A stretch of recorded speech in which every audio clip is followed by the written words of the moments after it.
come running in you. We find belonging. Your love is all that can satisfy. Yeah, closer and closer, we wanna know you. Reaching out, reaching out. Here in your presence, we wanna go deeper in your light. Come alive, closer and closer, we wanna know you. Reaching out, reaching out.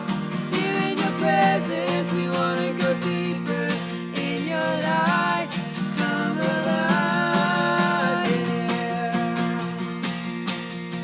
Oh, come alive.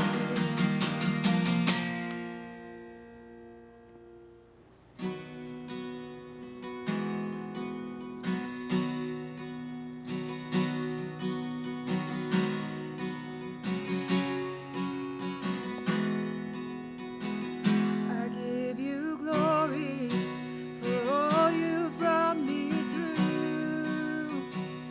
And now I'm ready for whatever you want to do. I'm moving forward to follow after you. And now I'm ready for whatever you want to do. Your presence is an open door. We want you, Lord, like never before. Your presence is an open door. So come now, Lord, like never before.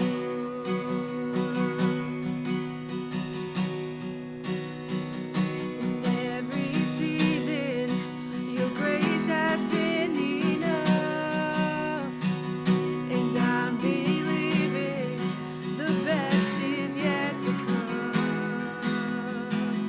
The cross before me, my hope on things above, and in you, Jesus, the best is yet to come. Your presence is an open door. We want you, Lord, like never before. Your presence is an open door. So come now, Lord, like never before.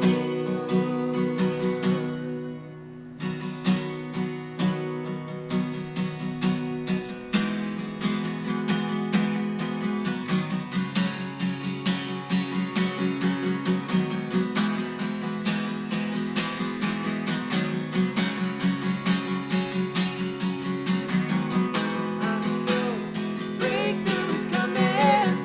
By faith, I see a miracle. My God made me a promise, and it won't stop now. I know breakthrough is coming. By faith, I see a miracle. My God made me a promise, and it won't stop now. I know breakthrough is coming. By faith, I see a miracle. My God made me a promise, and it won't stop now. I know breakthrough is coming. By faith, I see a miracle. My God made me a promise, and it won't stop now.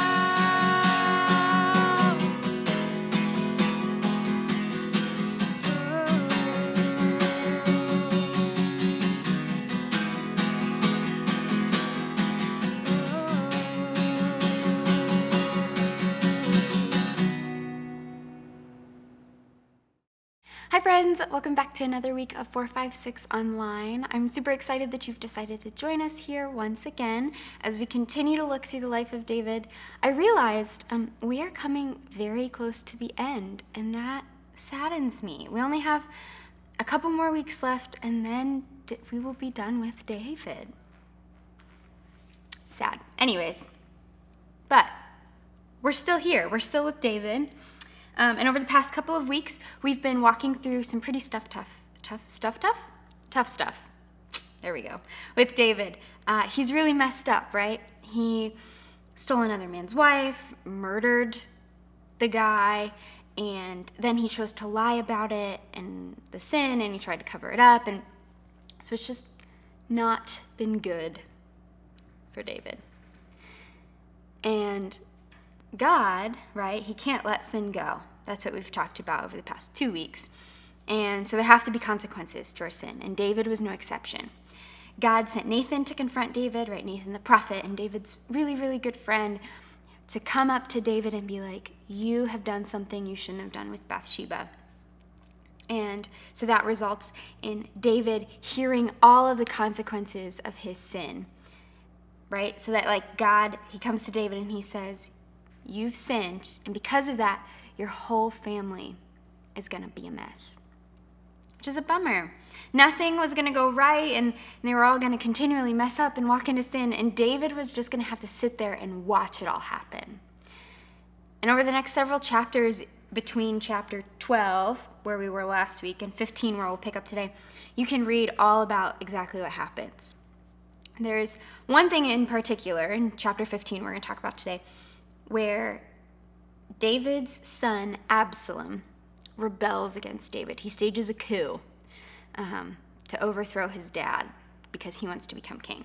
So we're going to read bits and pieces of it today so you can kind of see how David handled the consequence of his sin. So after something else that had previously happened, some family mishap and mess up and whatever, Absalom bought a chariot and horses, and he hired 50 bodyguards to run ahead of him. He got up early, every morning and went out to the gate of the city. When people brought a case to the king for judgment, Absalom would ask where in Israel they were from. They would tell him their tribe.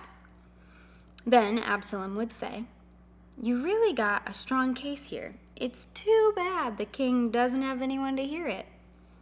I wish I were the judge. Then everyone could bring their cases to me for judgment, and I would give them justice. When people tried to bow before him, Absalom wouldn't let them. Instead, he took them by the hand and kissed them. Absalom did this with everyone who came to the king for judgment, and so he stole the hearts of all the people of Israel. After 4 years, Absalom said to the king, let me go to Hebron to offer a sacrifice to the Lord and fulfill a vow I made to him. For while your servant was at Geshur in Aram, I think that's how you say it, I promised to sacrifice to the Lord in Hebron if he would bring me back to Jerusalem. All right, the king told him, go and fulfill your vow. So Absalom went to Hebron. But while he was there, he sent secret messengers to all the tribes of Israel to stir up a rebellion against the king. As soon as you hear the ram's horn, he said to his messengers, you are to say, Absalom has been crowned king in Hebron. He took 200 men from Jerusalem with him as guests, but they knew nothing of his intentions. While Absalom was offering the sacrifices, he sent for one of David's counselors who lived in Gilo, and soon many others also joined Absalom, and the conspiracy gained momentum. So Absalom, he's one of David's sons, and he's now decided that his dad shouldn't be king anymore. Like, Dad, you aren't doing a good enough job, and I think I can do better. So he little by little devises ways that he can win over the people, that he can make himself appear to be better leader, politician, person than David. Right? So we see it in three really, really big ways. In verse 1, he has this mass of horses and chariots that he gathers, and bodyguards. This is something that only the king would travel with. So, in the minds of the people, well, you're traveling with all this stuff. It's very kingly of you, right? And then in the next 2 verses, he sets up camp right outside the city gate, and he begins intercepting people on their way to seek advice from the king. Again, something only the king would do is offer the advice to the people who come to see him. Another piece of the puzzle. And then in verse 4, we see that he speaks so poorly of his dad, the king, as a ruler, as a judge, as a person. He is starting to convince people that David isn't fit to rule anymore, and that he himself, Absalom, is a better choice.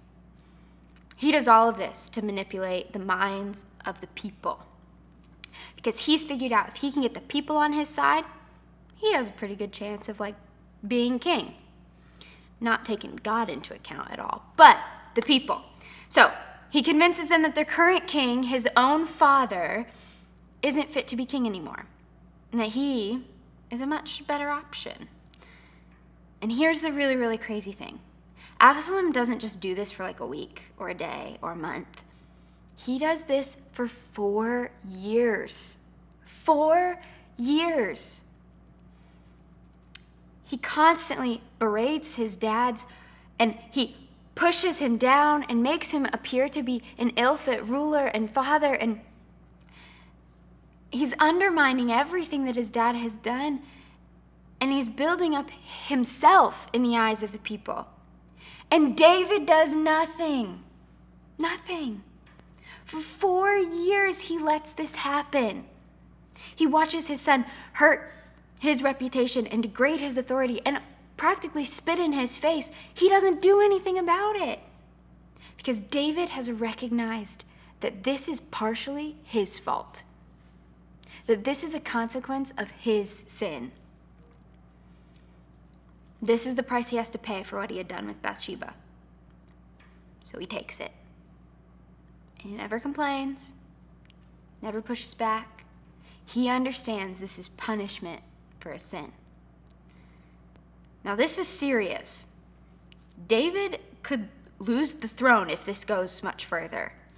And it just keeps getting worse. Pick up in verse 13.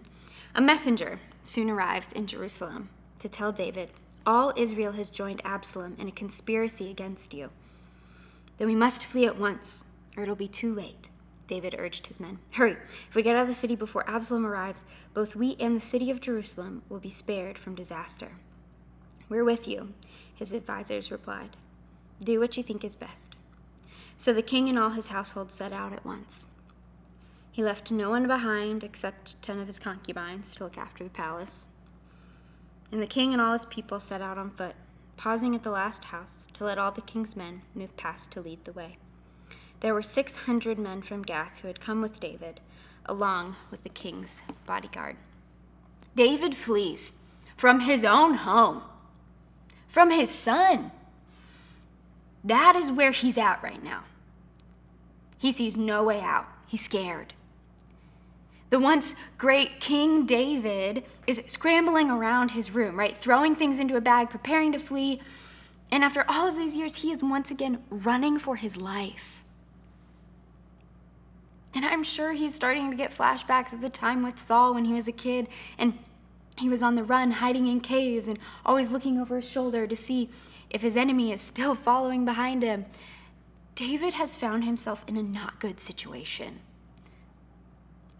Personally, he's overcome with guilt.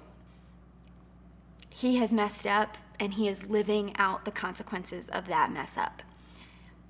As a leader, he has lost all the respect and authority that he once had. If Absalom hadn't taken it away, the people started to lose respect for him long before Absalom stepped up. David had messed up, and that hurt the people. But what's worse, people have started to lose faith in their once great King David. Because now, all of a sudden, David's a person, a real person. He can fall and stumble and be broken. He isn't their knight in shining armor riding in on a white horse to save them like he had done. He's not the kid who defeated a giant with such bold faith in a few stones. He is a fallen sinner in need of a savior. David is like one of them, broken and in need of help. And now he's on the run for his life. And while David's on this journey fleeing from his son, he takes every twist and turn and bend in the road with such humility. You read through the rest of the chapter and it walks you through all of the people that David meets and the interactions he has, and you see the King David we know, that we had heard about way back in 1 Samuel. He comes out again because he just takes it. He knows that this is partially his fault, so he takes it all. Now, don't get me wrong, he's sad about all of it. He's upset at the way his life is going, that his sin has caused him to be in the spot that he's in. He is sad that his sin has caused not only him and his family struggles, but that it's hurting the nation of Israel too. Because as their leader, when he messes up, things don't work out well for the people he's leading. But more than anything else, David is sad because God's name and reputation is hurting. Because as king, David is God's representative. He shows the people what God's like. And he's messed up. And now that reflects poorly on God.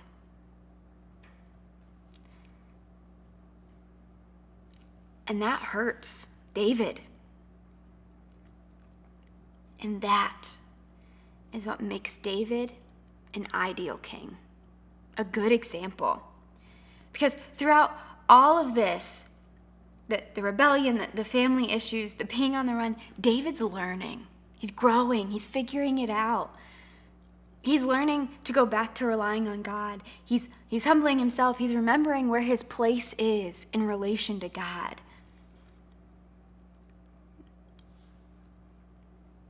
And that is the David we love. Now, it still sucks that all this had to happen, but what a great lesson David's life is. And that's why we're looking at it, because he gets it. He messes up. He's a real person. He sins, he falls, but he rises and he goes back to God, and he's just figuring it out. Just like you, just like me.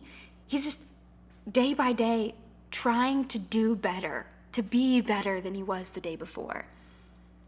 He's owning up to his sin and to the consequences. And that shows true character. Character that you as a Christian should want to have. That when things happen, you turn back to God and you say, I'm sorry, help me do better. And then you do better. It's not enough to just say you want to. You have to try.